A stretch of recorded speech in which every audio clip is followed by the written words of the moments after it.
Hi everyone, নিশ্চয়ই সবাই ভালো আছেন। আজকে অসম্ভব মজার একটি রেসিপি আপনাদের সঙ্গে শেয়ার করব। তা হচ্ছে কাতল মাছের সুস্বাদু কারি রেসিপি। ভিডিওটি সম্পূর্ণ দেখবেন এবং এভাবে রান্না করে খাবেন। আর আমাকে জানাতে ভুলবেন না যেন রান্নাটা কেমন হয়েছে। ভিডিওটি ভালো লাগলে লাইক, কমেন্ট, শেয়ার করে চ্যানেলটিকে সাবস্ক্রাইব করবেন। আর যারা আমার ভিডিওগুলি সম্পূর্ণ দেখেন তাদেরকে অসংখ্য ধন্যবাদ। প্রথমে রান্নার জন্য নিয়ে নিলাম কাতল মাছ।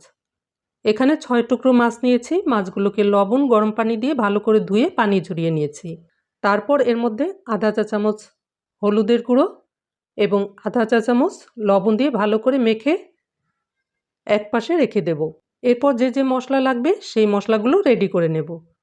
তার জন্য একটি বাটিতে নিয়েছি পেঁয়াজ বাটা ৩ টেবিল চামচ, ১ টেবিল চামচ আদা রসুন বাটা, ১ চা চামচ ধনিয়া গুঁড়া, আধা চা চামচ মরিচের গুঁড়ো, ঝালটা আপনাদের পছন্দ মতো নেবেন, আধা চা চামচ লবণ, এটাও আপনাদের টেস্ট অনুসারে নেবেন।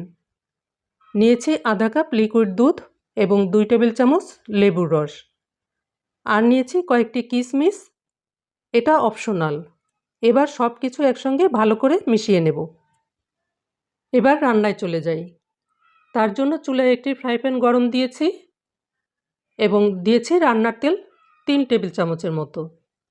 তেলটা গরম হলে মাছগুলোকে একটি একটি করে তেলের মধ্যে দিয়ে ভেজে নেব।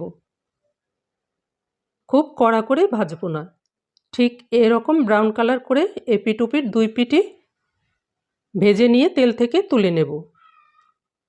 এবার ফ্রাই প্যানে যে তেল থাকবে ওই তেলের মধ্যে দিয়েছি ২ চা চামচ ঘি। ঘি যদি আপনাদের হাতের কাছে থাকে তাহলে অবশ্যই দেওয়ার চেষ্টা করবেন। এরপর দিয়েছি সেই দুধসহ মিশিয়ে রাখা মশলাগুলো দিয়েই অনবরত নেড়ে দিতে হবে যেন পুড়ে না যায়।